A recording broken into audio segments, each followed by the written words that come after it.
We are back. Yeah! Yeah! God! Yeah! Let's go! Ooh, yeah! Yeah! For episode 140 of the Power Pod. Wow. After many a delay. Many delays. There was international travel. There We were was on different sides of the globe at various points. There was a Masters was complete. A festival was attended. Children were born. 2 holidays happened. Some pets may have died. I'm sorry, Mark. My cat died. Oh, God. And then just before we're starting to record this, my computer shot the bed and wouldn't turn on. But we overcame it all. We overcame it. I'm so sorry about your pet, Mark. We keep overcoming everything. Mm-hmm. We're constantly overcoming things. Just coming all over. We're just Everything coming that comes all at the us. time. Just all the time. Every moment. We're just constantly at it. Gooning, edging, coming all the time. That's what we're all about. And that's why we decided we need to get fucking back in the pod. Forget about all this holidays, existential angst, Work. education, all that stuff. No. Forget about it. No more of it. Yeah. Sick of it. I'm sick of it. Yeah. I'm sick of being alone with my own thoughts. I want someone else to listen to You them. need to shout into a microphone and express them to the 4 people that listen. Yeah. That's all I want in this life, in this world. It's great to be back. 140 episodes. What a milestone that is. That is a milestone. It Honest to is. God, It's intense. There was a moment there when I didn't think we were going to make it. I wasn't sure we were gonna make it because time slowed down because we haven't recorded in a month. Feels like it's been 3 months. we haven't recorded in like a month and a half because Month and a half. my thesis was due a month ago and we were meant to record that week. Mm. After I think that was after like a 3-week stint as well because I was like, I really need some time to work on this thesis, Mark. I'm sorry. Yeah, but it feels like ages. You know, time just slowed down. I can feel like myself just like getting older. Mm-hmm. You know, everything was The going bones grey. started creaking. The bones, my hair went all grey. I don't know. It wasn't a great time, and I completely forgot about this podcast. And then one fateful day on the bus, I was like, saw the color orange. I saw the color orange. Do you see the size of that moth, by the way? Look at that yolk. I know he was floating around, but when you were explaining the work stuff, don't let him in. I need the window open though. It's pretty fucking warm in here. Yeah, it's roasting out today for some reason. But I saw the color orange somewhere, and it was like I was like Spider-Man in Spider-Man 2. I was like Peter Parker when he jumps off the roof, you know, and he's getting his powers back. A little kid came up to me and he said, "What happened to the Power Pod episodes?" Aunt May walked up and she said, "Little old Billy, he's no hope anymore. He's given up hope on life." This kid, he gave up hope, threw his crutches in the ground, in the gutter. He wasn't moving anymore. He'd given up. He said his last wish was to hear another episode of the Power Pod. He said, "We'll do it." So I started hopping off roofs around Camden Street, jumping off, bang my back. I need and to get to all. Owen's house. I need to get to Owen's house. Yeah, I ran. I didn't even get to 14. I ran from Camden Street down here. And I'm glad that it all happened. It's all panned out. Yeah. You know, this is our moment. We're swinging. The vines are hitting the skyscrapers. We're swinging in between the World Trade Centers here. You know, We're this is ducking. We're weaving. We're weaving. We're web spinning. Yeah. We're back. We are back. We're back for like a new season. It's a new season. Because I think we're finally well, I'm saying that. Although I want holidays again soon enough, but I think with our schedule, with the schedule of this podcast, it will be released when I'm away. So when I'm back, we're still on set. You're going on holiday again. Yeah, no, I'm going We're away. back. I'm going away and listen, but the schedule will won't be broken. We're all good. Okay, fair enough. We're all good. Yeah. So this episode is sponsored by. I don't know why this is so hard to say. The recommended film for this episode? Yeah. Was 3 movies. My God. I'm so sorry. No, to be fair. Berserk. I'm just gonna say the Berserk movies. The Berserk Golden Age trilogy. Yeah, Golden Age trilogy. How did you? Yeah, you know. I know the lore. Yeah, you got the lore. Yeah, I was there. It's on YouTube. Yeah. Are they on YouTube? Mm. Oh fuck! I didn't watch them on And there's YouTube. a 9-hour cut on YouTube. I started watching it and I was like, hold on a second. There's no way this is 9 hours long. 9 hours cut. No, Yeah, it's like 5 hours. I was watching like a super cut.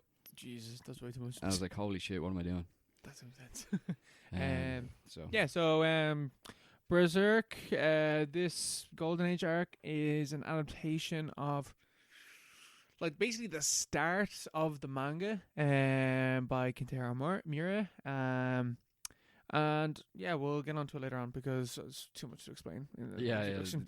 The lore is too deep. Yeah, so we'll talk about that later on. But yeah, bit of catch up. How you been, Mark? I've been all right. Ups and downs, my friend. I went to Barcelona, had an amazing time. I was in Toulouse. Barcelona is so nice. It's an amazing city. I went to Toulouse. I was at a wedding, Mm-hmm. and it was amazing. It was amazing. You went on 2 trips. I was in Toulouse, and then we got the I was actually in a town just outside Toulouse called Castres, Mm-hmm. and then we got the train to Toulouse. We were in Castres for the wedding, and we were there for 4 days, and we got the train to Toulouse.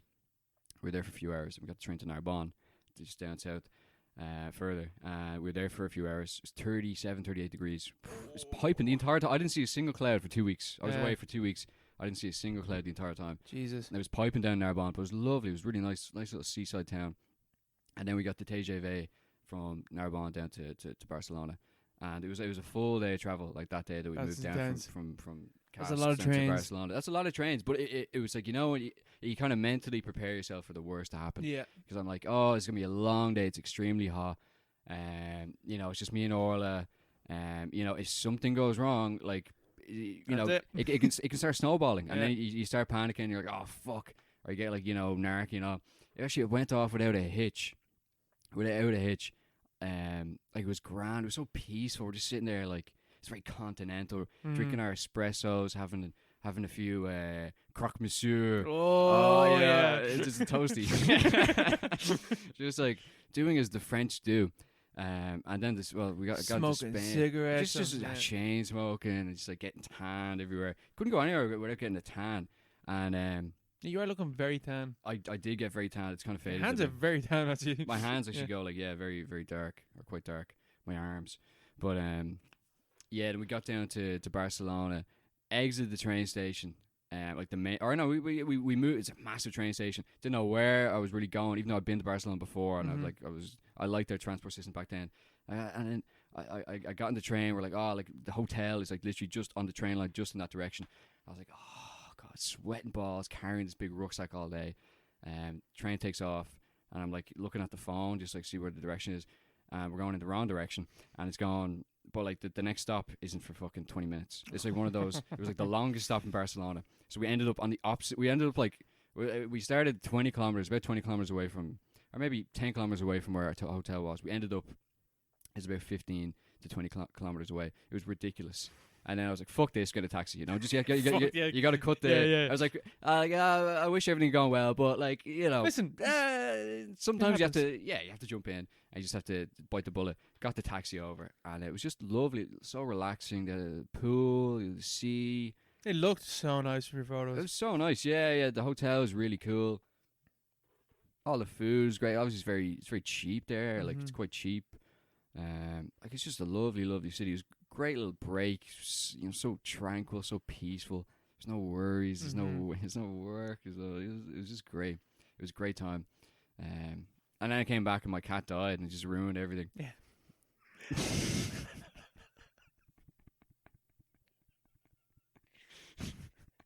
Just completely. I was like, I literally had a new lease on life. I was like, I'm going to do all these things this year. Telling you should have just stayed away from Ireland. I think Ireland's the problem. I don't think it's... Ireland's cursed. Ireland's cursed. I came back and I was like, fucking hell. Like, it just, and then it's like, this evil. I was like, I just suddenly remember this evil, rotten life I have in this evil country. It's like, I hate this country. I hate it here. I had the same thing. I was away for a week in Corfu, and same thing, just relaxing, food, drink, chilling. Yeah. Came back and I was like, nearly one of the first people I interacted with threatened to beat the shit out of me. I was like, fuck this. I don't need this. Such a pain. First food that we went out for when we got back, food did not arrive for an hour. An hour? Oh, where'd you go? We went up to Food and Swords. Oh, yeah. They just, I think what happened is it was like the supervisor came over, took our order. She didn't write it down. Yeah. I don't think she went to because they were setting up for an ABBA thing in the inside for like a brunch. I don't think she got to the kitchen to even put it in. She was abducted by ABBA fans, yeah. So we were sitting there for an hour, and then we had to reorder, and the manager came out and was like, "Yeah, you don't have to pay." I was like, "Thank you at all. Pay for nothing." That's alright. Thank you. I was like, thank God, because I was low key. I was so angry. I was fuming. Yeah. You do find yourself getting I get a lot hangrier as I get older. Yeah. Do you ever get that? I need my lunch. I didn't care before, but now it's like if I'm sitting around, it's like, oh, I'm paying to be here. Yeah. So where's my food? It's just a simple thing. I started thinking, like, I hate this country. I hate everyone in this restaurant. You know, I hate myself. Why did I come here? I'm such an idiot. I'm an idiot. I should have fucking ate at home. And then they're like, oh, you get this for free. So, okay, it's grand. Oh, okay. Well, thank you. Thank you so much. Cheers. Thanks, man. Cheers. Part of the reason I was calling losing the head is like I ordered a wrap that is cold. Nothing, like you just have to assemble it. And Melissa ordered a salad. Why is this taking so long? Yeah. And you start spinning that around your head. You're like, oh, you get more and more angry. Oh, you start flipping tables. I'm start hulking out. Yeah. So you watch. I'm gonna go up there. I'm gonna tear the chunks out of it. And you're seeing people that sit down after and you. They get eating their food before you. You're like, oh, you're breaking the glass. That should be me. Your water's all over the. This should have been me. It should have been me. Just walk over to them, start eating their nuggets. This is mine now. Just a child. Oh fuck! I ordered first. Yeah, I hate when that happens. Oh, there's nothing worse. That has happened to me in gourmet food parlour before. Happened to me in Orla before. Yeah, it took fucking ages. I think it's just like they're so fucking busy. Like everyone goes there for brunch. Well, I ain't going there. Oh, it's great. Food's lovely. I'm not going there again. But a San Pellegrino. I had a Diet Coke. No, not Diet Coke. Coke Zero. That's the little garden thingy. Oh man, so nice. So nice. Yeah. Won't come back for that. But yeah. Oh god, I don't have any other news. No news. No, I do have one new discovery. Have you heard of HHC? I have. Yes. Yeah. I read an article about how it gives you brain damage or something. Oh. And I was just like, oh, whatever. Bro, so for those who don't know, HHC is like a human-made variant. Synthetic, yeah, synthetic version of THC, which is the component in weed that gets you stoned. However, HHC is legal to buy in Ireland. You can buy it in gummies, and you can get it as a vape. And I'd heard about this when I was at All Together Now Festival, and I was like, I'm gonna try that when I get home. I've never heard of this thing. So I went to a shop, and I bought some. I bought 4 gummies, each one holding 15 milligrams. I was like, I don't know if that's a lot of this stuff or not. We'll find out. Yeah. I go home. I take one. I have one with Melissa. We're sitting there and we start watching Madam Web. Was the first movie we watched, but that's not the one I want to talk about. I want to talk about the second movie that I watched before we got onto Madam Web. And like an hour in, it starts hitting. I was like, fuck, I'm really stoned. I am really stoned. And then I wake up the next morning and I'm still stoned. Yeah. And I was like, oh, this is really weird. I took these at like 8 o'clock. It is now 8 o'clock the next morning. I'm in work in 3 hours and I'm still stoned. I was like, maybe if I have a shower, I'll feel better. No. Maybe if I eat and have some coffee, I'll feel better. No. Melissa normally drives me to work afterwards. She got her license, though. She got her full license. Ah, very good. And I asked her, like, are you okay to drop me to work? And she's like, I don't think so. It's like, I'm still feeling it. I was like, same, but I need to get to work. So Melissa starts the car, starts driving, stops and is like, I can't do this. I feel like I'm going to faint from panicking. I'm stoned. I was like, cool, grand. Get my mom to drop me to work. At 3 o'clock, I finally start to feel normal. I spent half the day in work. This fucking high went on for, I'm not joking, about 15 fucking hours. 15 hours. It was insane, man. And it wasn't even like, it was like, I woke up and my eyes looked like I had just smoked a joint. They were so fucking red. I had to take eye drops before I went into work. You just show up. Your supervisor shows up, obviously stoned out of his brains, just eyes lit up like a lamp. Do you know the bad thing as well? I was like, walked up to. So like it was a Sunday, so we open at we have to be there for like 11:45 or whatever, and we open up at 12. And I was in with 2 other people, and I walked up, and neither of them were there at 11:45. Yeah. And my first thought was, "Am I working today?" I was like, "Am I in early? What time is it? Where am I?" So naturally, then we still have the 2 more gummies, and Melissa's like, "I don't want to touch them. I do not want to touch them." So I was like, "Well, fuck that, right? I have like a couple of days off, so I'm gonna do them, and I'm gonna see how I feel. See if the same effect happens." Take 1 gummy, nothing. I'm playing video games, or whatever, and I'm like, I don't feel anything. And like at this stage, like an hour and a half had passed. So then I popped another one, and I was like, right, 30 milligrams. Surely I'm gonna feel this. An hour later, I'm watching The Godfather, which is what I want to talk about. Yeah, okay. Yeah. And I don't think I've ever had an experience with a movie like this before in my entire life. Really? Okay. I was like this, bro. I was paraplegic watching The Godfather. I was watching it on Channel 4. Yeah, I am so grateful that Channel 4 has ads, because it gave me a moment to fucking breathe in between the fucking scenes. What was going on? What was going through your head? I was like, this is the most beautifully shot film I've ever seen in my life. This is like a Caravaggio painting. Yeah.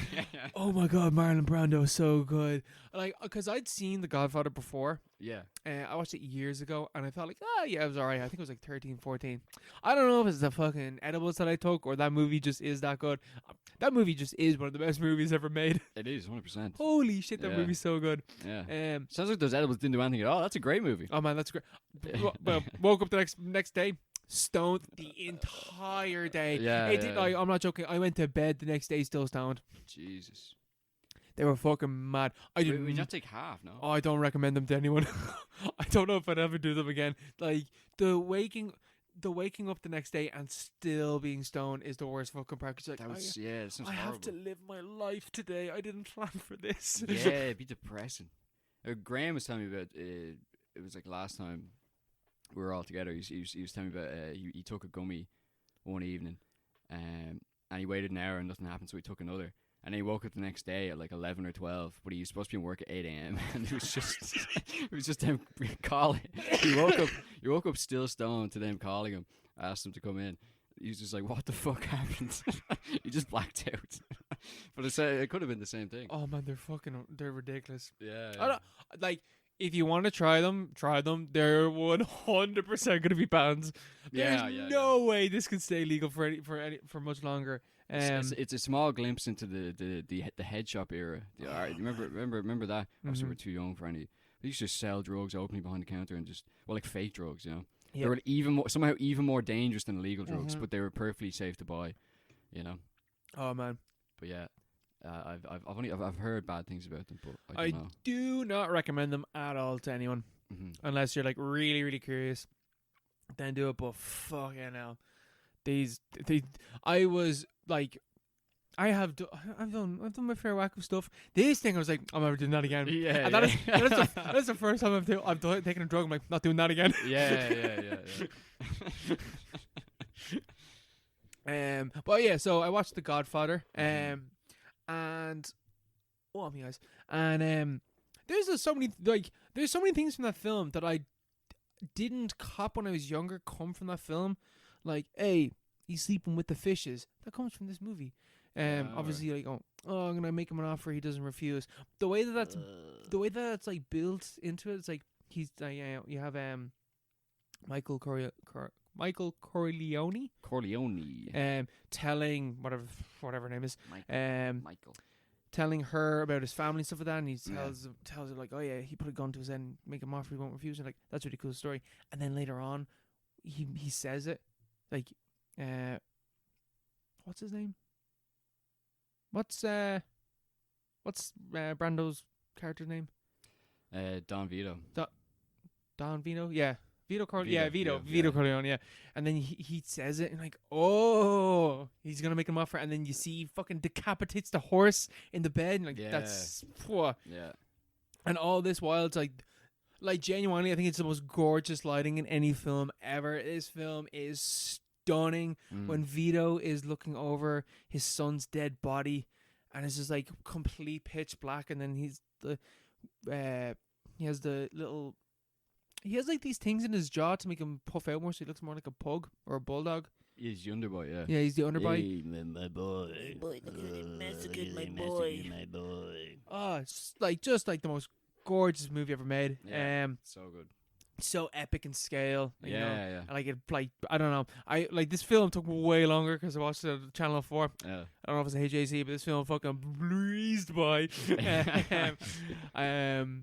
And then like it's a classic, and you have the baptism scene at the end. It's like regarded as like one of the greatest uses of editing ever, where like the child is being baptized and he's the godfather of the child.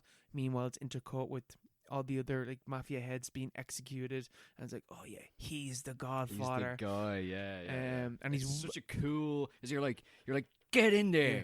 Go on, lad. Yeah, but it's like he's also the he's obviously a very bad person. Yeah. He's also like way worse than Don Vito ever was. Yeah, he's way more vicious, way more brutal. You have the scene where he kills the captain and the other mafia boss in the diner. In the diner. That's an amazing scene. But it's like the entire time you're like, yeah, get it. You're like, go on, lad. They deserve it. Yeah, like they're going behind the toilet. You're like, they deserve it. And he's going with the whole like, I'm so sorry, let's make peace or whatever. He says he's the whole fake out kind of thing. Yeah. And he shoots him across shoots him in the neck to make him suffer, and then shoots him in the head. Yeah. You're like, yes. But it's like, oh wait. What happens now? Oh wait. And then he goes to Italy, and they're all still fighting out or whatever like that. And like this random innocent girl gets blown up in the car because they're trying to kill him instead. Yeah. And then he comes back. And then he sees, I think her name is like Maria or whatever her name is. And she's like, oh, where have you been? He's like, oh, I've been back like 6 months. Just didn't want to see you. Yeah, he's a bit of a, I don't know, because he's such a nice guy at the start as well. Oh yeah. But it's obviously not like it's such a, people go over this so much, but everything's so perfect. All the characterization, like acting. The acting's insane. Yeah. Al Robert Pacino, Duvall. Robert Duvall. Yeah. James Caan. He's amazing as well. He doesn't look anything like he does 5 years later. Yeah, no, yeah. Like, what happened so to him? different. He aged 20 years. Yeah, he had hair. Yeah. But everything's just fucking like on point. I love that movie. Yeah, I love that movie. Yeah, this is like first time I watched it when I was like 13, 14, I was like, oh, this is the age where I'm meant to like this movie, and I don't really like it. Maybe this movie's like highly overrated. Then I watched it this time, I was like, yeah, no, this just is like one of the best films ever made. And then the next night, I was like, well, I might as well watch Godfather Part 2, which I had never seen before. And I was like, fuck, this movie is better. You think it's better? Have you ever seen Godfather Part 2? Yeah. I think it is better. I think I prefer Godfather 1. I think it's more enjoyable. But like the narrative stuff in Godfather Part 2, and like it still looks gorgeous, and like just the way it intertwines the two stories, compares Don Vito to Michael Corleone, and also like the legacy and like the scope of it all. It's like, yeah, this is probably more like it jumps around from Cuba to like old New York to modern day and all that stuff like that. It's just crazy Las Vegas. I think it's a better movie in that sense, but I think I prefer Godfather 1. Oh yeah, I 100% prefer Godfather 1. Yeah. Like I think it's just it's way more iconic. Yeah, way more iconic, and it's like it the scale obviously is a bit bigger in the second one. It's a bit more ambitious narrative wise, but it's like the first one is just so like just wrapped up in a little bow. Even though it's such a huge like everything, it's just the expanse of it is massive, but it's like perfectly sewn up, like everything clicks. Whereas the second one that has just by the nature of how it works, like how they're kind of tying into each other, like you can see, like you're kind of seeing the connections. But for me anyway, it's just like an emotional kind of thing. It just doesn't click the same way. It's still an amazing movie, obviously. It's technically amazing. The acting's insane. But like I prefer the first one. But Fredo fucking turns it. Fredo, bro. What are you doing? No, oh, my own brother. Oh, so good. He kills him in the fucking docks and stuff like that. Oh yeah, those two movies. I'm just like they are is like I think there's like a few different like series. Well, actually no. I think there's only one other thing I think where you could argue that it's like one movie, even though it's like 3 different things. Yeah. As Lord of the Rings, I'm completely fine with people saying Lord of the Rings for me is like one long, very, very long movie. Yeah. Because they weave into each other so fucking well. And Godfather Part 1 and Part 2 is also like that for me. It's like a 5-hour long film. It's great. So good. There is actually, someone has actually made a cut of it being in chronological order. Yeah. I've heard that is like, oh yeah, like it's really cool for watching, but it ruins what Part 2 is, because then you miss the seeing Vito growing up and becoming like the local guy that will sort out your problems, and then you cut to his son who is murdering businessmen because they're not doing what he wants them to do, and murdering his own brother. The contrast. Yeah. It's not really there. You don't get that comparison with the second one then. Yeah. It's so cool. Yeah. I don't know. That was Coppola as well, wasn't it? The second Yeah, one? both ones are. Yeah. I am not watching the third one. I'm just going to pretend that film does not exist. Yeah. Well, yeah, he has another film coming out as well. Megalopolis. Yeah. I don't know what to expect from that movie. I don't have no idea. Trailer looks dog shit. Apparently, it's like a complete ego trip, and I fully believe it from what I've heard about What's it. wrong with that? There's nothing wrong with that. Nothing wrong. It's like, is Francis Ford Coppola not allowed to have an ego? Did you see that thing with the trailer? No. Well, the trailer. I thought the trailer was rubbish. Which way? The trailer with the quotes in it. The trailer with Adam Driver brooding over a city, and it's just like really bad CGI. I can't remember if there are quotes in it or anything. So, I think they had to remove this and apologize because some of the quotes weren't correct. Like reviews. There were quotes from reviews for The Godfather, Apocalypse Now.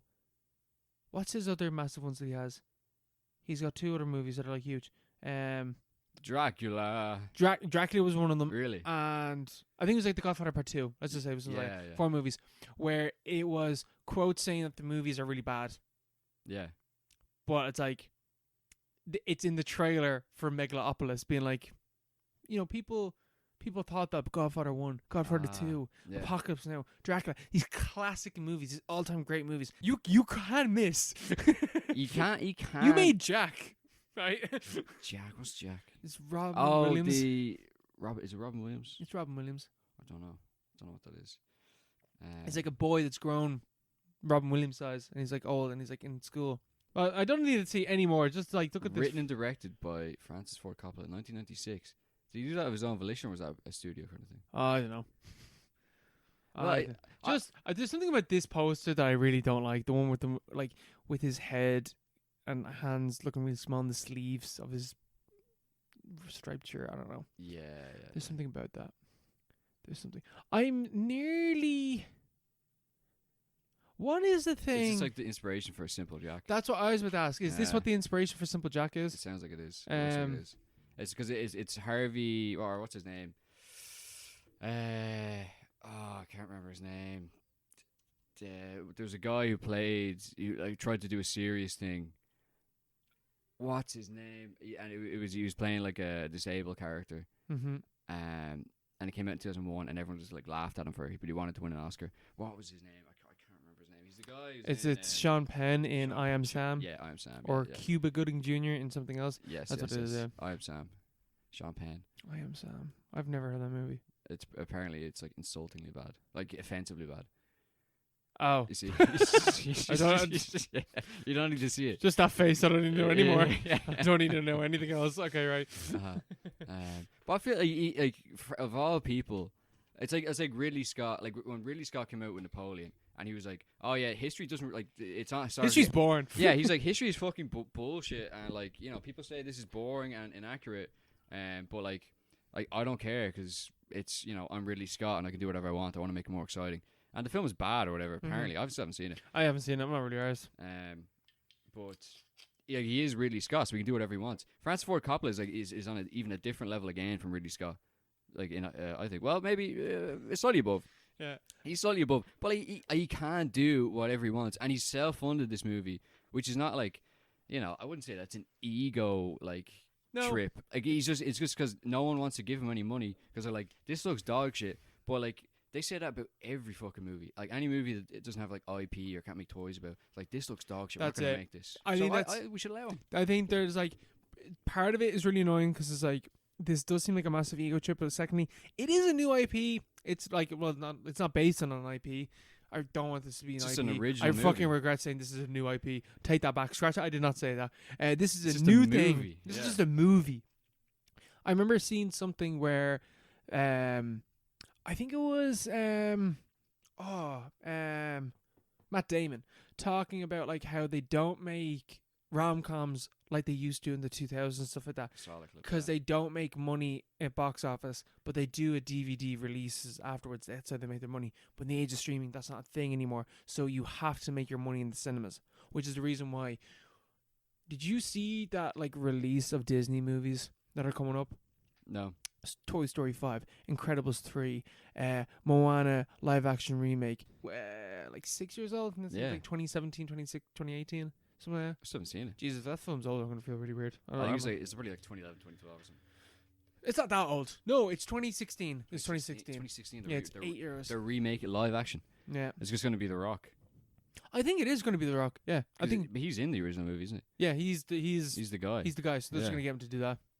What's the point of that? Yeah, Because it makes money. because it makes. But I found that very interesting as well. Matt Damon's really good for that stuff. Mm-hmm. We just like he like explained. It's very rare that you get like someone just like kind of cutting through There's like this is the why- reasons. Yeah, this is why. this is the concrete material reason this happens, Mm-hmm. and it really does. It makes it. You don't see how to lose a guy in 10 days, or like you don't see any of those No, bullshit you like romantic comedies Outside anymore at all. of that one, Anyone But You that I saw last year, That was really good. and that was like, man, that was a fun movie, That was And great. and that got me into Natasha Bedingfield, and then I got to see Natasha Bedingfield all together now, and let me tell you, full circle. yeah. That was a really fun movie. I really enjoyed that movie.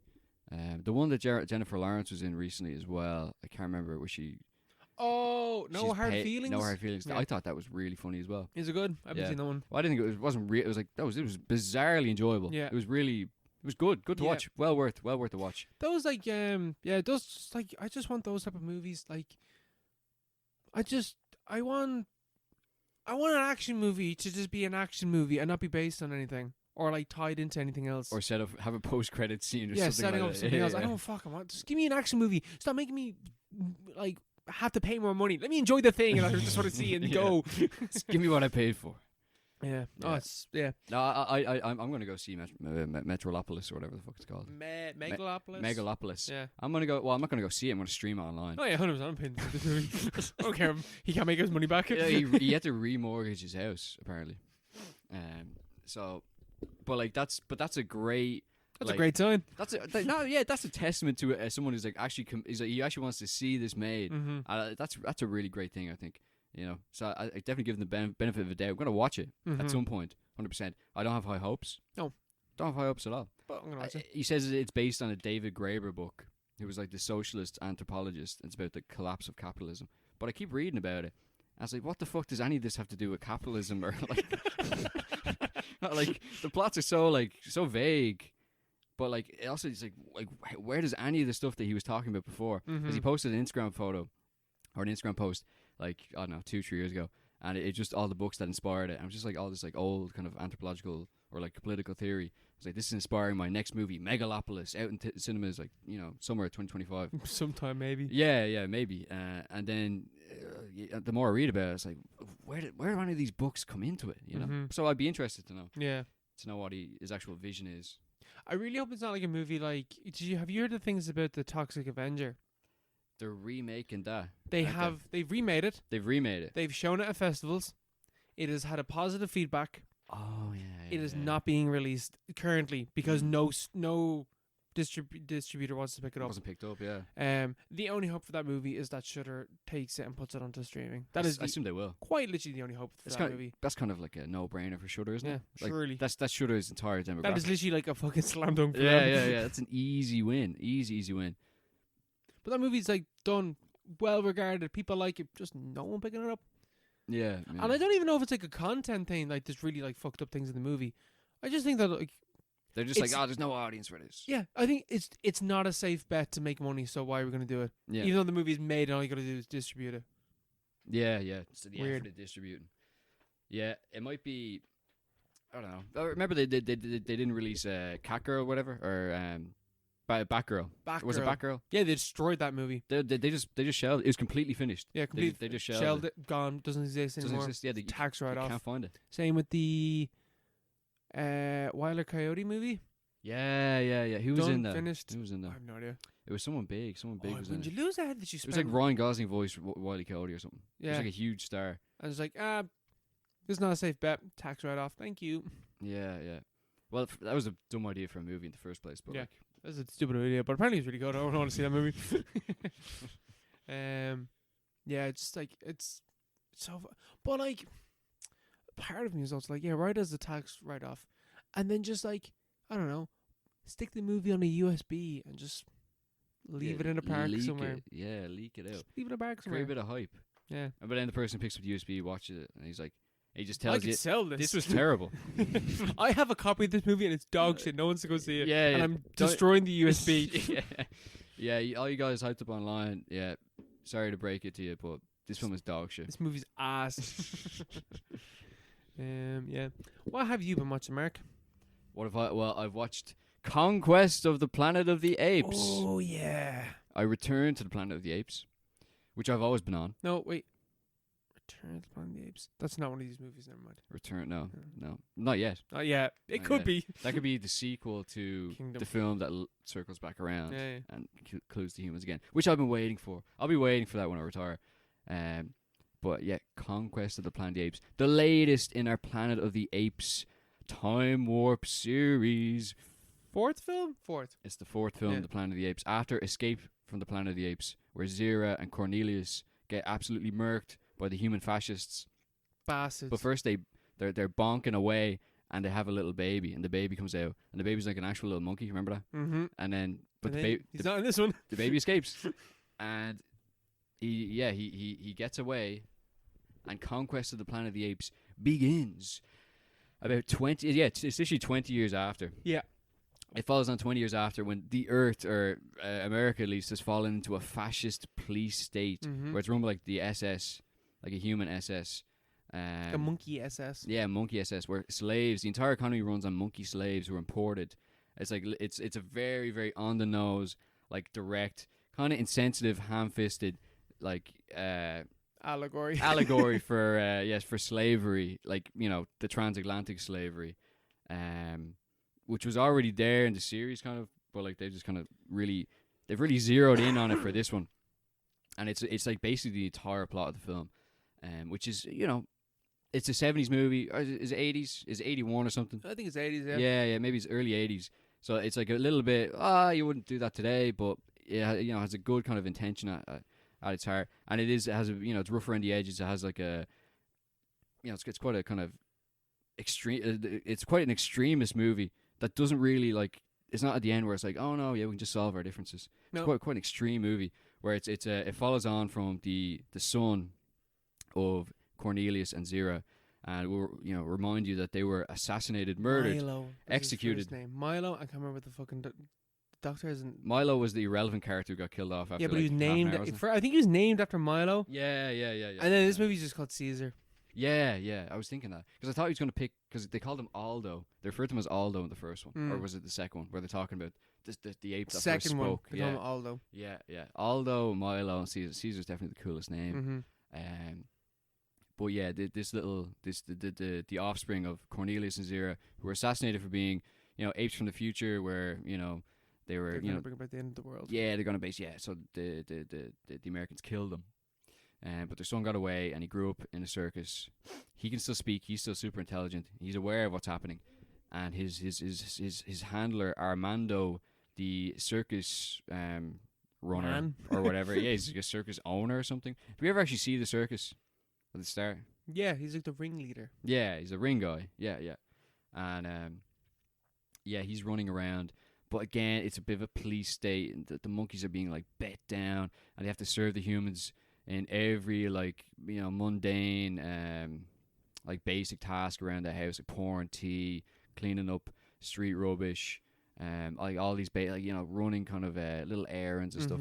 And they're beating on a little monkey, and Caesar is like, oh, you human bastards. He Yeah. just calls out in a and this just sets off a whole chain of events in the movie, where Caesar goes on to fulfill the prophecy that was kind of hinted at. Well, it's obviously hinted at in the last movie, where it's like this has created some kind of like time paradox, where like some kind of grandfather actually, paradox, yeah. where it's like it doesn't matter what you do, like this is going to happen anyway, and it ties it kind of like really coolly, I think, or like neatly into like an idea, because he's talking about like revolutions and stuff like that, and he befriends a guy who's in the police who's very sympathetic to him. He's a black guy, and he starts talking to him. It's very, very on the nose, maybe a bit insensitive as well. I think there's literally a point where he turns to where It's like, surely you would know. Caesar's just like, surely you would understand, and he's like, okay, this movie's really getting on the nose about really, it. really in there. The self-fulfilling prophecy thing is like, it's like, this I know where this movie, and like, I can kind of guess where the next movie's going, which is funny because while watching, the first movie and the second movie, is like, have no idea where these movies are going. But now we got to the third movie, and the fourth movie, when it started, it was like, oh, right, we're following the sun. I know where this is going now. I don't have that realm of, like, I have no idea what's going to happen in these movies. Because then he says, like, I think he says, you filthy humans or something like that. And then he gets caught, and then there's like, as you said, it spirals at the chain. Well, I think the most, like, interesting thing in this movie, or one of the most interesting things in this movie, is that scene from the second one where he had that badass name where Cornelius, like, and he had that word of defiance, no. Yeah. And like, it was the first word ever uttered, and we're talking like, oh, that ties into the new movies, and it's just such a cool scene in itself. And then in this movie, Caesar's captured, and they figured out, like, this is the ape that can speak, and we're gonna torture him, and we will make him speak. And they torture him, and they torture him, and they torture him, and he speaks, and he says, mercy or pity, something like that. Yeah, pity me or something. Pity. Yeah. It's like, oh, the first lore, word is not what he actually said. Yeah. It's the lore. It's this mythological being that they've made, this cult of personality that they've made for this character. Mm-hmm. It's not actually what he said. He begged for mercy is the first thing he did. Mm-hmm. I was like, that's so cool. That's like such a that's a great idea. Yeah. Again, it's a very politically smart series, like the whole thing. Like the way they go about this one as well. Caesar is fulfilling. He's like the chosen one for some prophecy which is kind of inevitable, and he comes to believe it because he's so enraged, because Armando gets basically, they're looking for Caesar because he's spoken, and Armando's like, oh no, he didn't speak, that was me, and he ends up getting interrogated.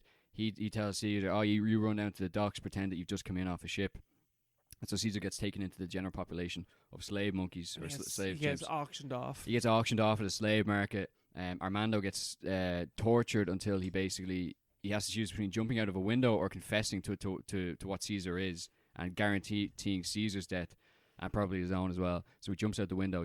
Caesar finds out Armando is dead, and it's like radicalizes him, and he's like, I'm going to destroy human civilization. Mm-hmm. It's like this whole, but the fact that he has like monologues where he goes on explaining like how it's going to work, and like because he ends up. Yeah, the apes literally take up arms at the end. It's so cool. Yeah, I thought it was really cool. Yeah, it's like a kind of boring movie up until like the last half of the movie. Yeah. Because it's really self-contained. Like there's not a lot of scenes, or like there's no real like locations. Mm-hmm. Like it's all takes place in this like, well, it feels like a massive complex. Yeah, it feels like more of a everywhere complex in a city. Everywhere feels the exact same. It's like maybe a testament to like the fascist state itself is like, it's all concrete buildings, all brutalist architecture, Mm-hmm. But yeah, Caesar loses the rag, and he leads an ape revolt against the fascist state, and he starts like killing police and like clubbing them to death, commanding the other gorillas and chimpanzees. It's like, yeah, kill that guy over there. It's like you don't see that in movies. It's like the guy you're rooting for. Yeah. It's like, yeah, kill that guy. And then he justifies the whole thing, and they're like, what are you doing? You're just guaranteeing that all your chimpanzee friends are going to be put down and like repressed, and like it's not going to work. They're going to come after you. Like this is a death wish that you have here. And he's like, this is just the first time. We'll try again and again And again. and again, and eventually, like this is something that is just inevitable. It's going to happen. And Because it's like 'cause- you caused this, is what I'm Yeah, saying. This is yeah. inevitable because of what you did. yeah. So it's like who we're fighting against is you guys are going to guarantee that we're going to win. Yeah. As he's like literally just calling out the prophecy that they're so afraid of and that he's now come to believe. But he doesn't back down from it at any stage. No. He's just like a rat. He's like Caesar going out being like, we're going to genocide all the humans. Which is so different to Caesar in the new movies. Yeah. He's just like, we're going to kill all you guys and turn you into slaves. Because you are going to go to war because you're a warlike species and you just can't tolerate each other, never mind the apes. And that's where we're going to pounce. We're going to be in the shadows and I'm going to lead the revolution that's going to overthrow all you guys. And like, there's no point of redemption where Caesar's like, you know what? Humans are actually all right. There's no point like in the new movies where he's like, humans and ape, we are same. Yeah. We can coexist. We He's live like, together. yeah. He's like, we're gonna kill all you guys, and we're gonna kill this. The main villain of the movie as well. Very rare as well. Mm-hmm. That you'd have the scene where the main character and the hero essentially of the film has the main villain in captivity, surrounded by his mob of chimpanzees, and he just tells him, "Yeah, kill that guy with clubs. fuck Just that." like beat him to death." It was just weird. It's a weird movie. It's a weird movie. Like the difference between like this Caesar and like new Caesar is like mad. It's like, wow, they really did they really like softened up that radicalism from was- the original He's original fucking movie. mental in this movie. Oh yeah. man, he's I can see why they didn't keep the same type of Yeah, yeah. Caesar. He's like, we're gonna kill every cop in this city. We're gonna overthrow, kill every human. I was like, oh, it's hard to relate to, but You do you, it's boo. like, I can't really argue with his monologues. Yeah. No, I actually can't remember. How does this film exactly like? What is the final bit of this movie? Like the end scene. The end scene, they just club him to death, isn't it? But And what happens after that? Actually, can't remember. I can't remember how this film ends. I think it just kind of ends like that. There's nothing else. I can't really remember. Yeah, because the arc, the ape revolt is doomed to failure essentially, because they're just gonna get squashed by the other guys. But yeah, I can't remember exactly what happens after that. That's like the last minute of the movie. But then maybe something happens after that. I can't remember. It's been a while since this has quite literally been a month and a half since I watched this movie. Yeah. I actually don't know. Yeah. I'm sure we're not terribly wrong. God, if this film ended in completely the way they were describing. Yeah, it's like actually I Actually- love humans. Actually, never mind. Wait, let me pause for a second. Okay, so we did a fast track because I was thinking I don't remember this guy getting beaten to death. Mark watched a different version of this movie. I watched the uncensored version. Yeah. In the original, this is where studios come in and ruin everything. I watched in the original uncensored ending. Caesar, he basically. So in the generic version that we just watched there. Yeah, just to recap, because like I don't. Yeah. How did this movie end outside of that? Because like, surely the version that is on Disney Plus is he's like, all right, put down the weapons, guys. We're gonna treat them nicely. He's gonna be more like the Caesar that you were talking about. Yeah. Or more like the Caesar from the new ones, even. Sorry. Yeah, the one I watched on this Vietnamese streaming website. It was is where he at the end, he's like, yeah, you know what? There's nothing salvaging any relationship between humans and apes. We're gonna kill you all, and we're gonna start with this guy right here. And then they all club him to death, and there's loads of blood going everywhere. It's crazy. It's like the exact opposite of that ending. They made two different versions of this ending with Yeah. polar opposite meanings. That's Yeah, well, to be fair, he is saying, he's like, we're going to just enslave humanity. Oh yeah, we're gonna dominate them with compassion. Yeah, sure yeah. you are, buddy. Yeah. Whereas the other one, he's like, we're just going to kill you all. Yeah, because I was so surprised. Like, this is such a brutal ending. Such a for a mainstream film, for like a massively popular, one of the biggest franchises in the world at the time. And he's just like, yeah, there's no, like, I'm not a compassionate person. I'm not the, I'm gonna fuck you up. Yeah, I'm an evil chimp who's going to destroy the human race. And then he just kills the main villain brutally with a chimp mob. I was like, Jesus, that's, took me aback a bit. But then, yeah, apparently the original version is, or the cut version is slightly different. Yeah. So That's mad. that's a shame. Okay, that makes way more sense. Okay, cool. That's a shame. So yeah, so we got War from the Planet of the Apes. No, Battle for the Planet of the Apes. Battle for the Planet. So I assume that follows on with Caesar's quest. Quest for vengeance and righteousness, and then we got Tim Burton, and then we got the newer movies, and then Kingdom, I guess. Yeah, Kingdom. Yeah. Yeah, that sounds good. We still have so much to go in this franchise. Holy fuck. Yeah. Well, I think we could squeeze the. I don't know. I think we could squeeze the original trilogy or the new trilogy Yeah, I think we could into one. Yeah, because there's no point really going. Like War of Planet of the Apes. I don't have much to say, but I remember seeing the movie and like, that's a good movie, but I don't have much to say about that movie. Something to talk about there. Yeah. Dawn as well. Dawn's a really good movie, but like I don't think there's a lot to talk about there. But as a trilogy, there is a bit there. Obviously, the remake is worth talking about. Just for being fucking horrendous. And then the new one. The new one is I don't think you've seen that either. No, I have not. I haven't seen that movie. So we can talk about that. Because it does kind of inch forward in the Who the the progression. new one? A new guy. I don't know his name. I don't know his name. Yeah, it's matter. But he's done he's a good director. Yeah. He's a good lad. It's a good movie. He's a good lad. It's a good movie. Yeah. Okay, quickly before we go on a break, I want to talk about Madam Web real quick. Go for it. Holy fuck! So this is the movie I watched when I was trying out the HHCs for the first time, and it like made Melissa cringe so bad she fell asleep. It is like this is like a 2024 movie. People were shitting on this movie when it came out. Not a lot of people saw this movie because of how poorly received it was, but I think people need to go see this movie because I think this might be my new favorite trash movie. It is so fucking bad in every possible way. It is possibly the worst dialogue I've ever seen in a big budget movie. I can there might be some like one or two lines of dialogue in like a big budget movie that I'm like, that's really bad, but like consistently every line is fucking dreadful.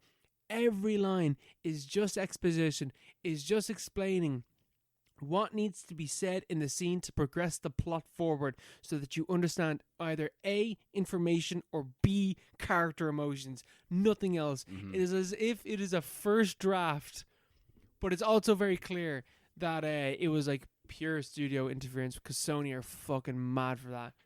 Sony are mad for studio interference. It has horrendous CGI. Like, I don't even want to say bad, bad acting, but it's like you can't do anything with this dialogue.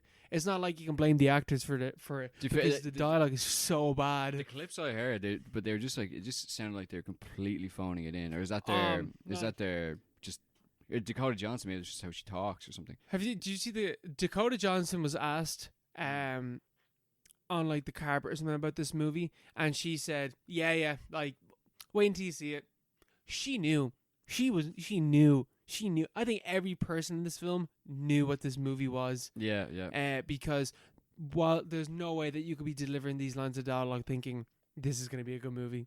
Yeah. I actually read that this was more of an attempt to block, like a lot of their new movies that came out. Sony released loads of new Marvel movies.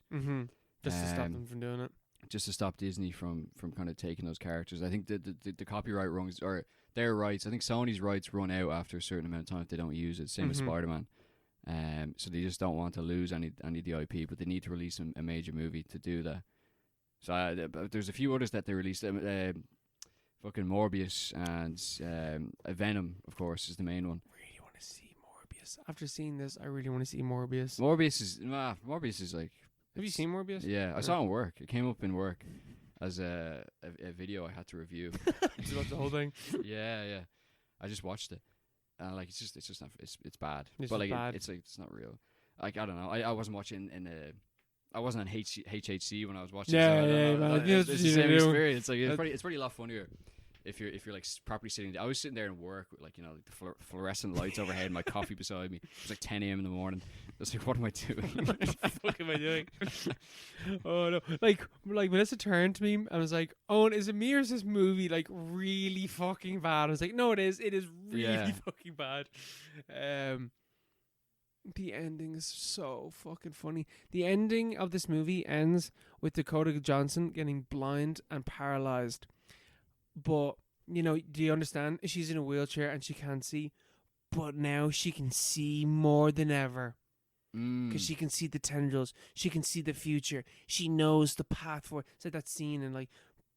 X-Men. And like I was gonna say Doom Part 2, and he's like, I Oh, see yeah. many paths forward, and one which is the way in which we can succeed. And she's like, she basically says something like that. Yeah. Wait, Um, what is her superpower? Her superpower is that she can see the future. What does that do with webs? She can see the connections in the future for how you can make the future the way you want it. Ah, right. Spider-Man's in this though, isn't he? He's referenced at some point. So the bad guy Yeah. basically wears a really shitty Spider-Man costume and is a bad guy, but it's not Peter Parker, and there's no reference that I could glean while on HHC that was a reference to Spider-Man Yeah. outside of the horrendous costume that he wears. Yeah. Okay. Outside of that, no. And I think this takes place in New York, so It's a shared universe. it is a shared universe. The moment that nearly killed me, was at the very end when the girls come in, because Sydney Sweeney's in this movie and two other actresses that I don't know, and they're meant to be teenage girls that are going to be trained up by Madam Web how to be actual badass superheroes. Yeah. And they walk in and they're like, oh yeah, sorry, they didn't have that the kung pao chicken that you wanted from from the Chinese. Yeah. But we got, and then she turns around and is like, it's okay, orange duck is perfect. And it's like, oh yeah. She's like, oh yeah, I hate when you do that. Shut up. This movie's so bad. There's lots of stuff like that where it's really cringe dialogue. But yeah, not a good movie. Apparently, her best friend, played by Adam Scott. Do you remember him? Yeah. That's Ben Parker. It's Ben Parker. That's Uncle Ben. And his wife is pregnant with little Pete or something like that. Well, that Which makes any doesn't sense. make any sense. That wouldn't make sense. Peter, that wouldn't make any sense. Sorry, his sister, I think. Sister. Yeah.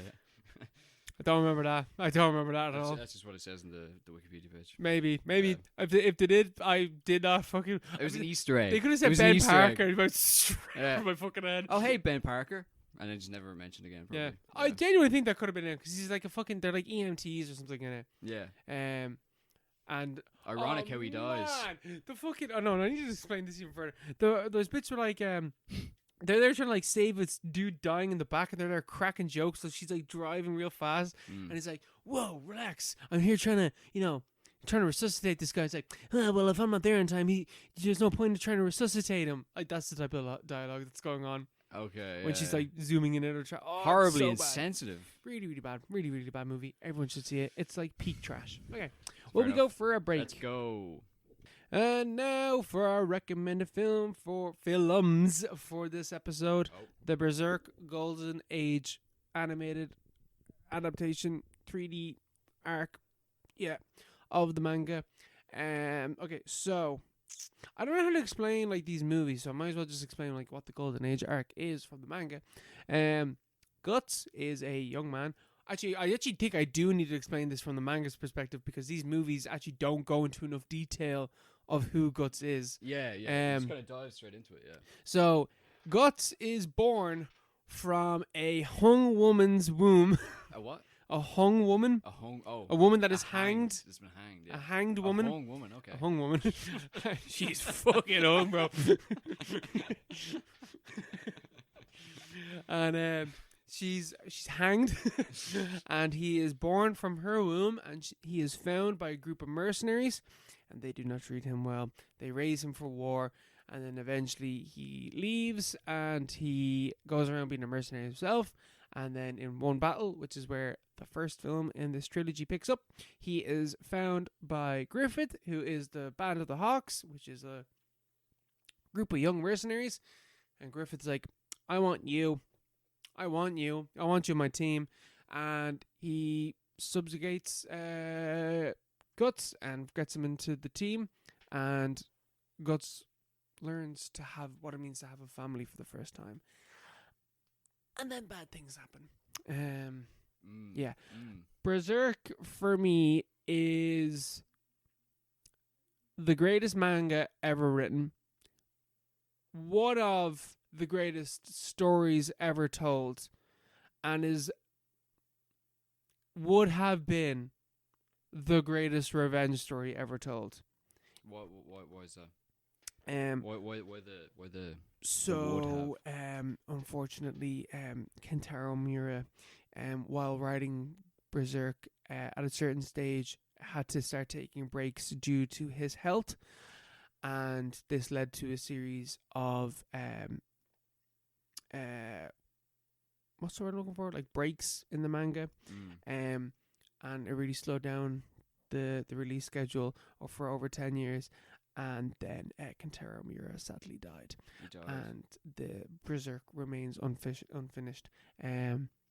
However, it is being picked up by his best friend for many years, someone who he had talked to about Berserk a lot, and probably told him. Well, actually, the guy said, "Yeah, I know how this thing is meant to end. Like, we have thoroughly talked about how this was meant to end, and I know exactly where he was going to go with this. So I'm going to pick up the mantle with his team of assistants, and we're going to finish this for his legacy." However, it will not be Kentaro Miura making it, so it is a bit kind of weird going. It's probably the best situation for that to happen. It's not like, remember, like, you know, the Wheel of Time. Yeah. Wheel of Time never got, like, the guy that wrote Wheel of Time, he died, and then I think it's Neil Gaiman. Yeah.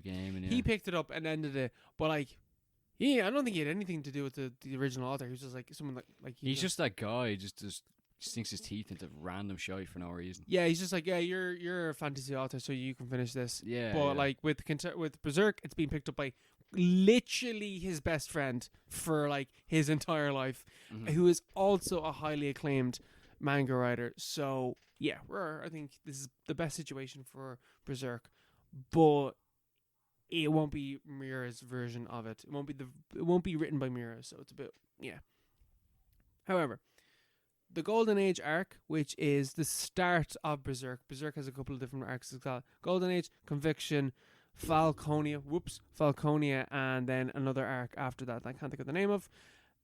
Golden Age is considered one of, if not the greatest arcs in all of manga. And this is the film adaptation of that.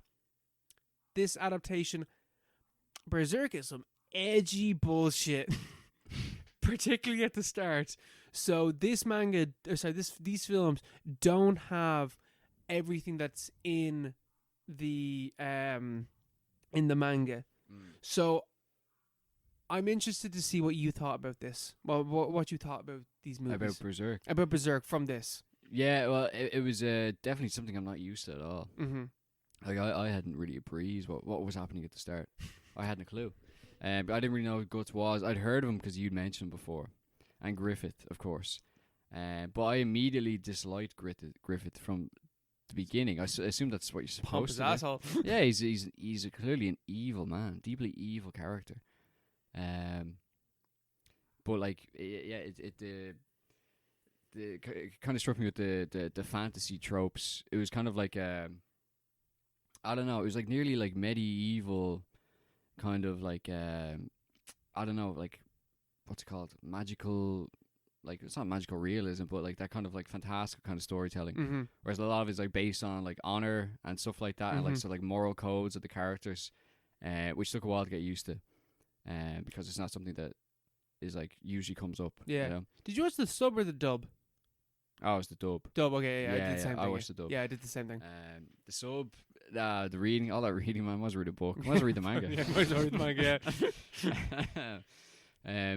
But yeah, it was like very much based around that idea of like, you know, it's I don't know, maybe I'm wrong, like chivalry and like, you know, the idea of a code, and you know, the idea of like Guts doesn't really have anybody and he's taken in by these mercenaries.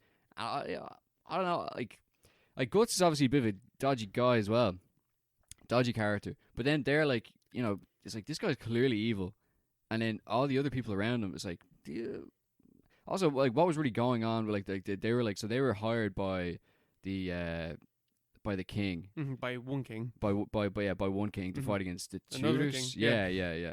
And they're just enlisted in that, and like it's like a political power struggle, and they're like balancing the different, all the nobles. And Griffith has a thing where he's like he was like a low born, and but he wants to be like king of everybody. Mhm. He wants his own nation. Yeah. So there's a lot going on. The Game of Thrones kind of thing, maybe. Mhm. That's a very obvious Yeah. comparison. But yeah, I struggled with kind of like translating the story Yeah. and like the way the story was working into something that like I was used to. Because I think I assume it's quite faithful to the manga. It's not something that It's quite. It kind of goes through very quickly, but yeah. yeah, and I wouldn't usually watch like that kind of like fantasy Mm-hmm. kind of stuff. But yeah, I did enjoy it with the kind of the long moral arcs in the story. Guts is kind of like his characterization, his hero's journey Mm-hmm. from becoming like this kind of helpless guy who hates everybody around him Mm-hmm. to attaching to this other guy who's like kind of the same but flipped. Mm-hmm. And then it's like when I was reading about it, there was comparisons to a Greek tragedy, and it is the kind of thing where it's full of those. It's clearly following along a very, or at least the movies are. It seems to be following along like kind of a very like a set structure, like a conventional structure, for the sake of kind of like keeping the narrative simple. Mm-hmm. Where you can tell you reach a point where, okay, this is where like things have turned on its head, or this is the middle point of the journey, or like this is the low point before they go back up. Mm-hmm. There's a lot of that. Mm-hmm. It's quite formal. Mm-hmm. But yeah, it was an interesting experience. Very long, obviously, but it was a trilogy. But these were released separately, weren't they? Yeah, they were. Yeah. Yeah. The Because funny. they all have a nearly definitive ending. Yeah, each one. Yeah, Yeah. it clearly cuts. Yeah. The interesting thing with these. Okay, so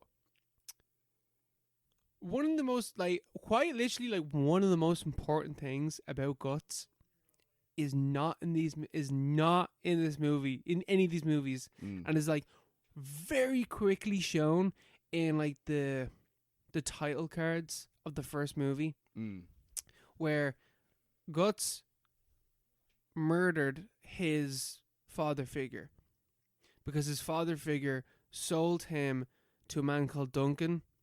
Or Donovan, and Donovan was allowed to do whatever he wanted to Guts, Okay. Yeah. which is the reason why Guts doesn't like anyone touching him and doesn't want anyone to go near him. Yeah, they get really, really dark. But like for the most part, it's like, oh, this is like you could have a kid could watch this. Mm-hmm. But then it's like, oh, this And this unspeakable thing happened to this guy. it's severe gore and stuff like that. So Yeah.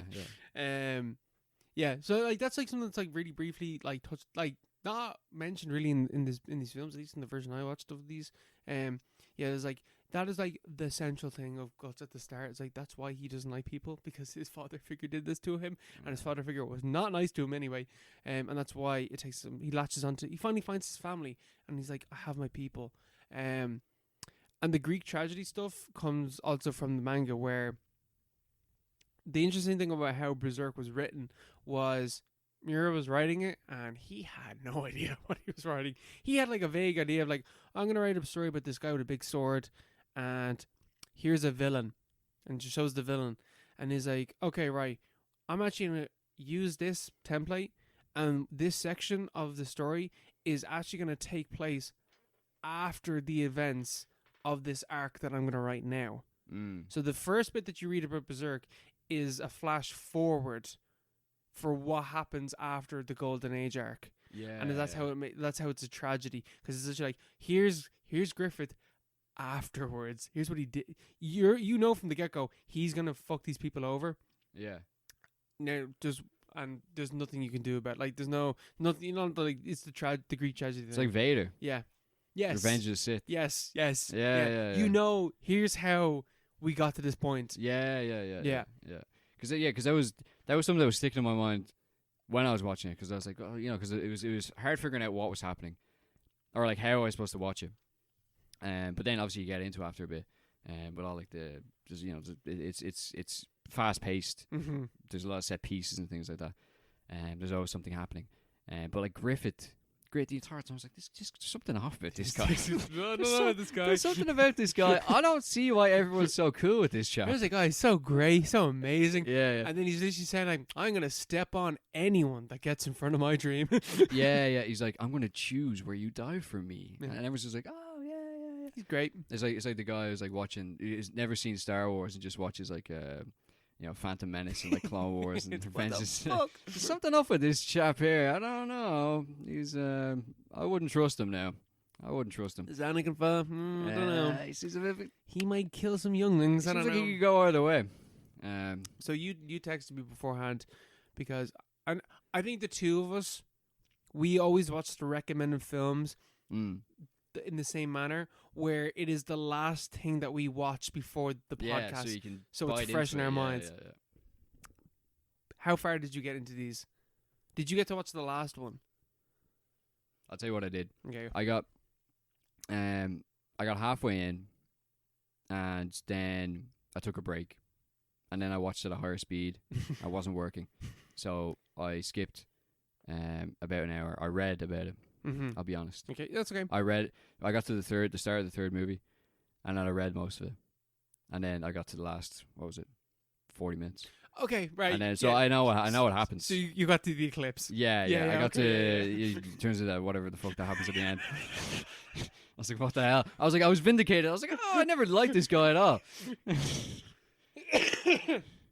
Okay, so we have Grand Perfect, so we can talk about it.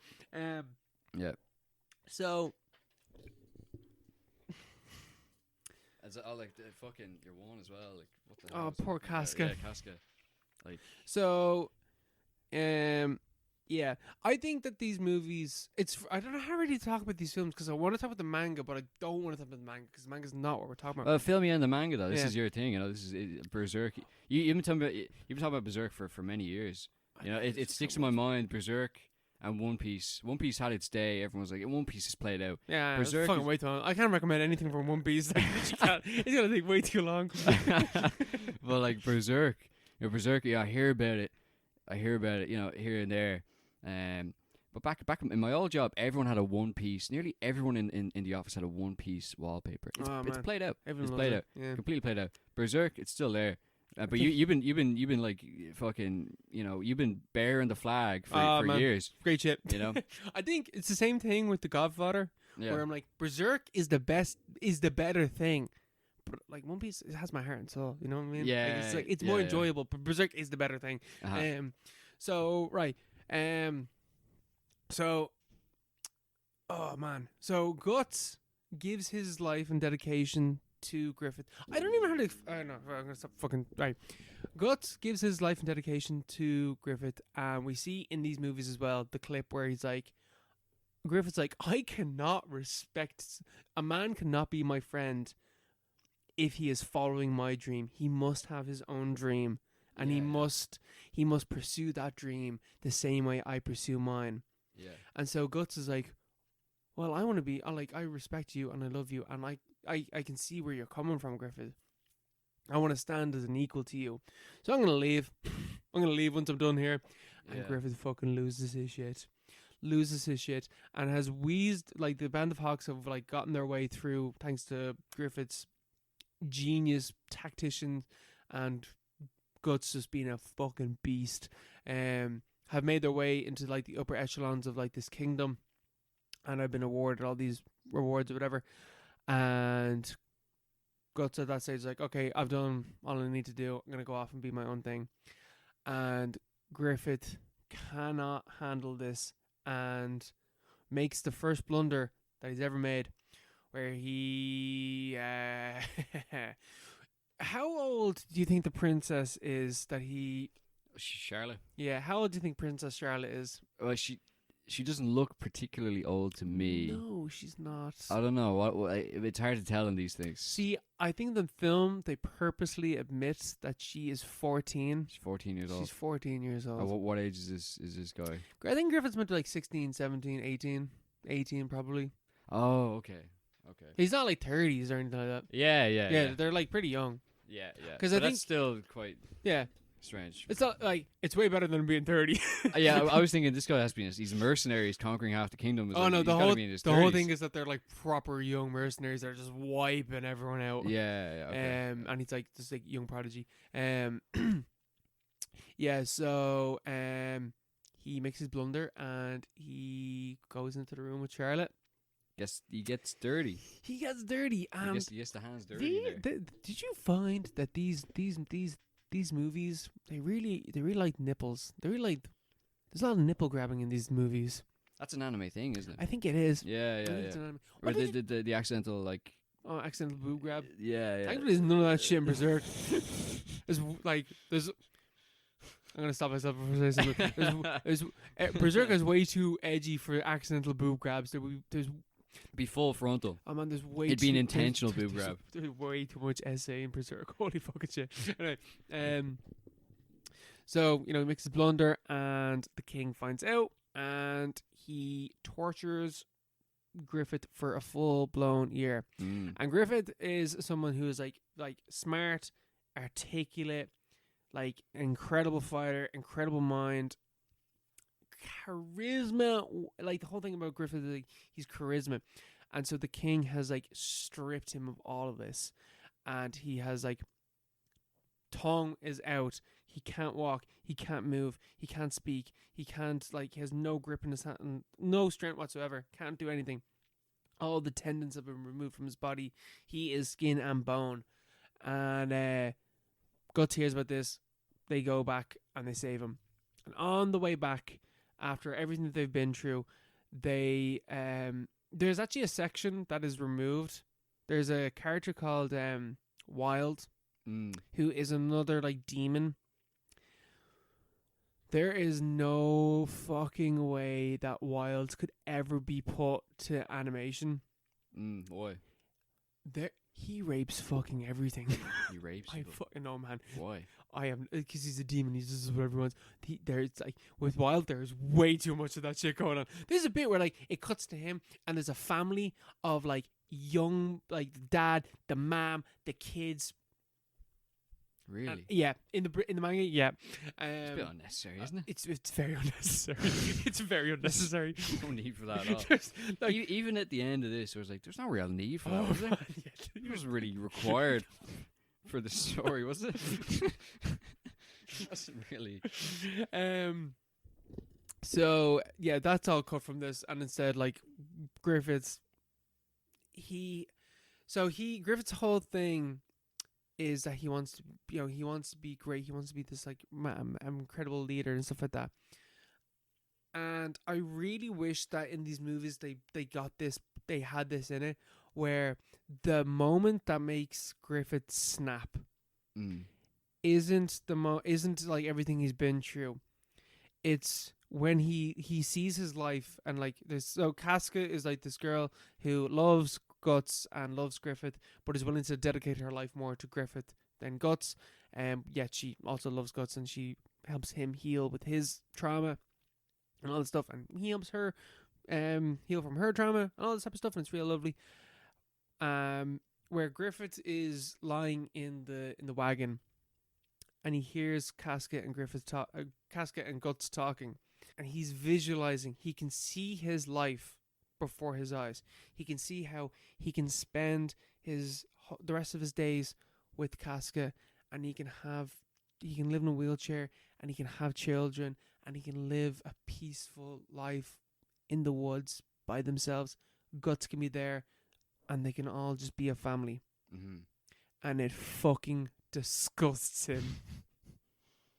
And he's like, I refuse to live that life. I would rather die than have that life. Sick man. Sick man. I've never liked the cut of his jib. So off he goes, and he has this bailiff that's this thing that he can sacrifice to bring the gods down. And what does he do, Mark? What does he do with this bailiff? He ends up talking to the hand of God or whatever. The god hand. The God hand. Yeah, he opens up a new dimension. Mm-hmm. And yeah, that's just such a left turn. I was like, what's it? But then there's the other guys are coming back into that as well, the old demons. Mm-hmm. And yeah, he sells them all out. Sacrifices them all. It's the great betrayal. Yeah. It definitely makes sense as because it is good, or it'd be cool for from the manga's perspective to frame that as or to kind of as a flash forward for this as a framing device to explain why everyone like hates this guy so much, you know, because it is, you know, there's so much lore in there and the extent of the betrayal and like the depths Oh, of the his at, and betrayal then is deep. they come in and Guts is like, he doesn't have to go in there. The other lads, they don't have to go out. Oh, he can say no. He does not have to say yes to sacrificing them. Well, yeah, but like they didn't have to go save him either. Mm. They went in and whatever. They got him down. He's in bits. They cart him off. At least he's alive. He's gonna have a decent life. But it's all this is the, you know, the connection to the. He's just very, very, very driven and like dogmatic in, you know, his vision and his goal. That image of the castle in the sky and you're in the slums looking up at it. Yeah, I think like at such a like yes, that image, that is why he is the way he is, because that's how he lived his life. Looking up is like, I want to be there. Yeah, like some kind of pathology, just deranged the chap. But that's like, and defines his character into becoming something that I assume as much is like, you know, obviously the main antagonist going forward in the series beyond this arc. But he just sells them all out. All his mates just saved them, and he sells them out to like demon gods or whatever. Yeah, they just do whatever. The great feast. Yeah, because he wants to be a part of this other gang who he's fought against before, like in other forms. I've done nothing for him, and they seem like a bad bunch as well. I don't know. They're not great. I don't know. I had a bad feeling about them as well. I wasn't really vibing with them, to be honest. But he kind of fit in, I suppose. But yeah, it is quite a dramatic betrayal, and it does get really dark as well, extremely dark. Oh, it doesn't it? Yeah.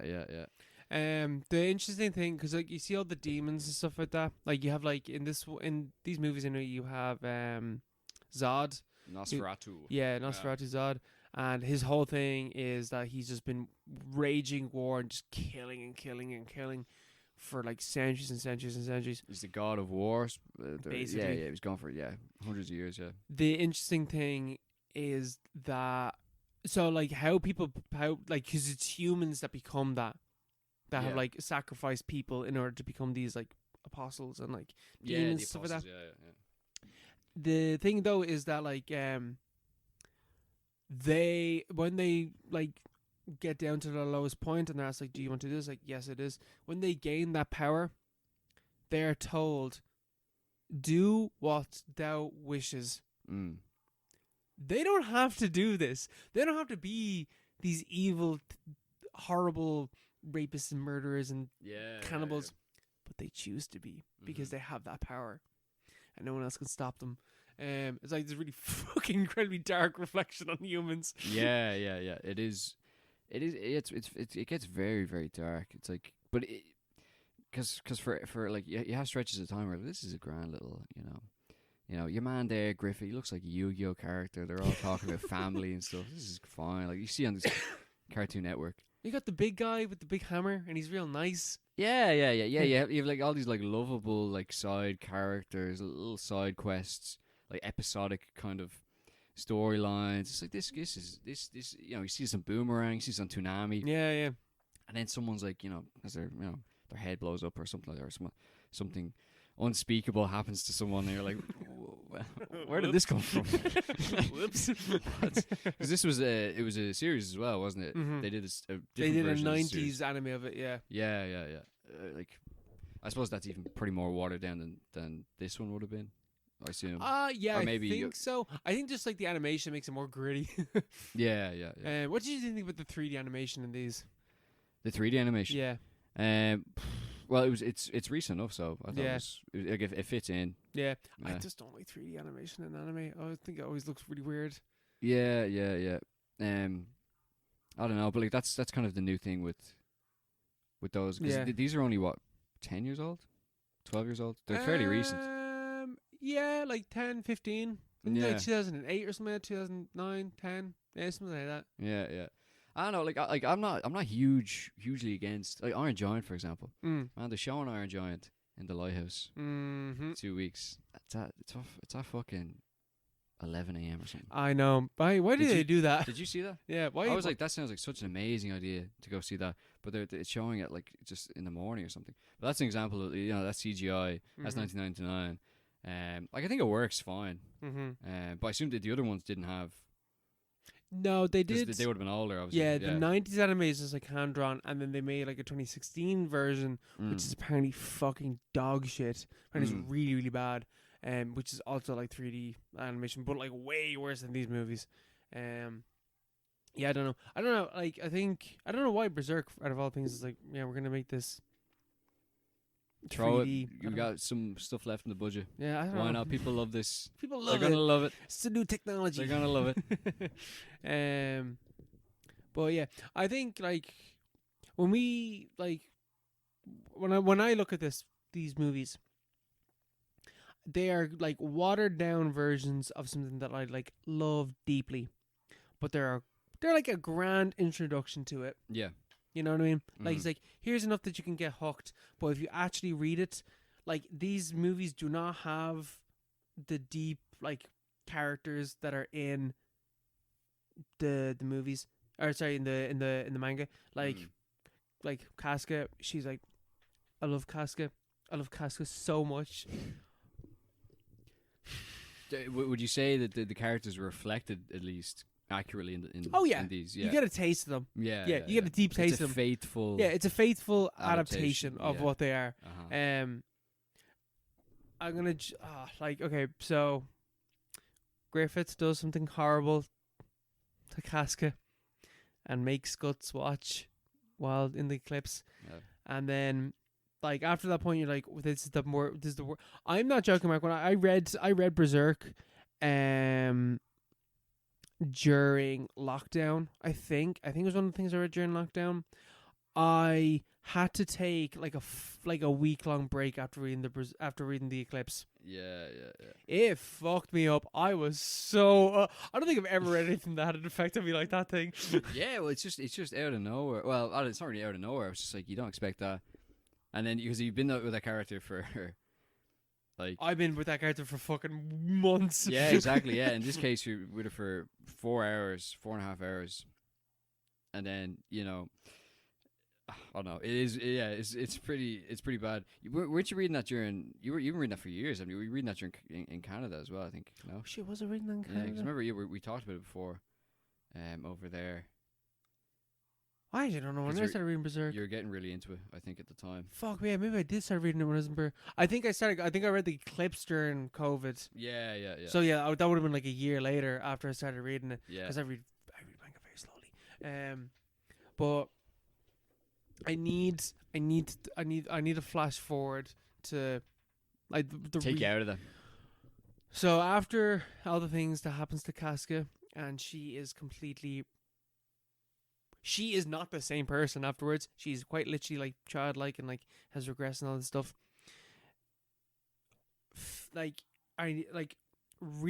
For me it was like a couple of months.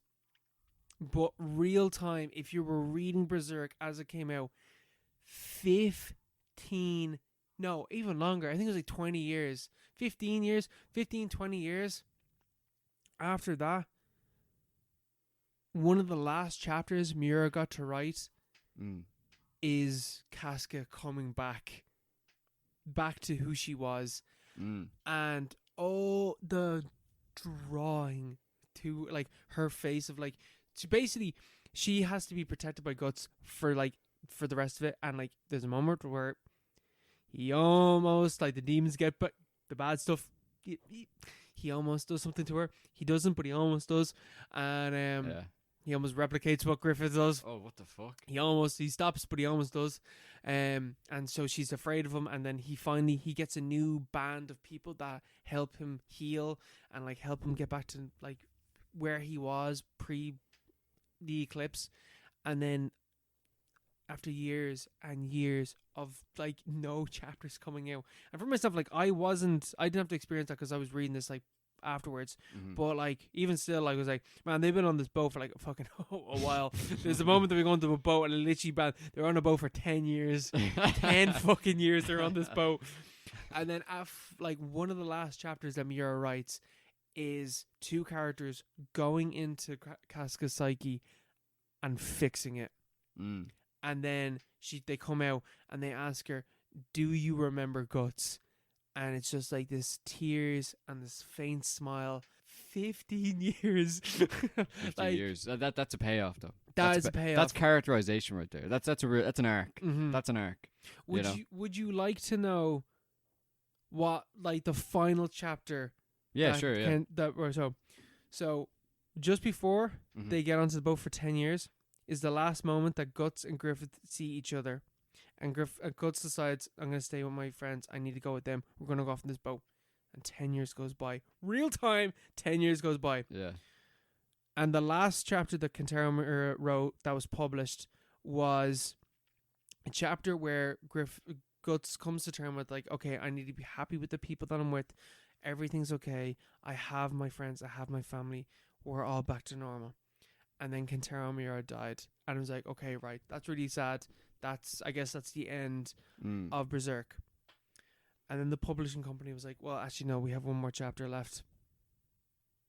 And that chapter was Griffith materializing in front of Guts.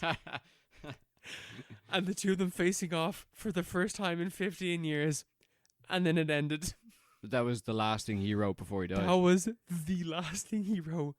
The biggest cliffhanger you could ever fucking write. Yeah. That's. I think that's pretty cool, though, isn't it? Oh man, it's like the most tragic fucking thing in the world, though. I think that's great, though. Oh, it isn't it? Because you're just setting something up, and you can just kind of bring it from there. Obviously, his mate is going to do it instead. He's going to pick off from that point. Yeah, from that point. Is that yet to come out? Yeah, he started writing it. Yeah, he's started it now. Oh, okay, yeah. But I think that's pretty cool. Even if he didn't have the fella in there, the other guy picking it up, that's like. It's like, what the hell is that? Well, maybe it's not really like, it's not tying up the loose ends. It's not really a happy ending or anything. But it's like, oh, well, it's just story goes on again, and it just goes on. Could you imagine if like Star Wars just completely ended after like Empire Strikes Back? Yeah. That's it. I am your father. I'm your father. What the fuck? Done. That's it. No more. No more explanation. And that's like with the prequels coming out beforehand. Yeah. Oh god. So what would you recommend for like going beyond? You said this is a good starter to get into Berserk. Where do you go from this? Is there a visual, like cinematic or televisual follow up, or do you just go straight into the manga? Go back to chapter 1, volume 1 of the manga, and just go from that point, because like it is different. Like you already know what's gonna happen, but like it's more in depth. It's a Greek tragedy anyway, because you know what's gonna happen in the Golden Age arc, and then from that point. Oh, after this, it's like this is like the start, and Berserk becomes great after this point. Oh, okay. So, Mark, you should read. This is the setup. This is the setup. My next recommendation is Mark to read all 15 volumes of Berserk. How many pages is that? Oh, there's like fucking. Yeah, I think it's like 500 pages per volume. 500 pages per volume. I don't know. Do you have it here, do you? That's one of the volumes up there. Oh god, yeah. Yeah, so read quite large. 15 of them are 15 of them. next in 2 weeks from now, yeah. I'll get on that. Read one a day. Yeah. I'll say it to my manager. Sorry, I can't work right now. I'm reading Berserk. I got business. I have business to attend to. I can't work because I got business. Yeah. Sorry, I have a meeting clash. I have a meeting with destiny. Sorry, Griffith, Casca, Guts, they're calling. I need help on the Zoom call. Okay, I want to thank Mark for allowing me to wax poetics about one of my favorite things. It was great. I appreciate it deeply. Okay, what is our recommended episode? No, it's not the word. Recommended film. Recommended episode. That's every episode, my friend. No skips. No this podcast has no skips. 0 skips, my friend. 140 episodes. I wouldn't skip a single. Those 10-second things you can skip on Spotify. I wouldn't even bother with that. No. I listen all the way through. Yeah, I listen to these every my morning commute. When I'm at work, I stick on the PowerPod, start from episode 1. I am vaguely tempted to go back and listen to some of our episodes. I don't want to do that, but I also think I might cringe myself out of existence if I do. Yeah. Cringe yourself to sleep. Yeah, cringe yourself to sleep. Take a couple of ACCs and fucking listen to the PowerPod. Man, these guys just make so much sense. What are they talking about? You just wake up next day, it's like, Jesus, I had to stop taking that stuff. I started talking to myself. Sorry, just start replying to each other. Yeah, no, I recommend a film for episode 141 is going to be His House. Newer movie. It's a newer movie. It's a 2020 movie. It's an English movie, or English produced movie. It's on Netflix. It's on Netflix. Very good. I don't have Netflix, but I will find it somewhere. The film tells the story of a refugee couple from South Sudan struggling to adjust to their new life in an English town where a dark evil, just an evil. It's not a dark evil. I don't know. Lurks beneath the surface. It's just a dark evil lurking beneath the surface of this English town. And South Sudanese couple move in. We'll see what happens. I've heard a few decent things. Had on my list. Owen says that it's also good. So I've also heard good things. we'll see. Yeah. We'll see what it's like. Sounds good. Yeah. Timely. Timely. Very timely. So Very timely. many things to discuss. Yes, exactly. All We right. will leave it out there. Good night. God bless. Bye.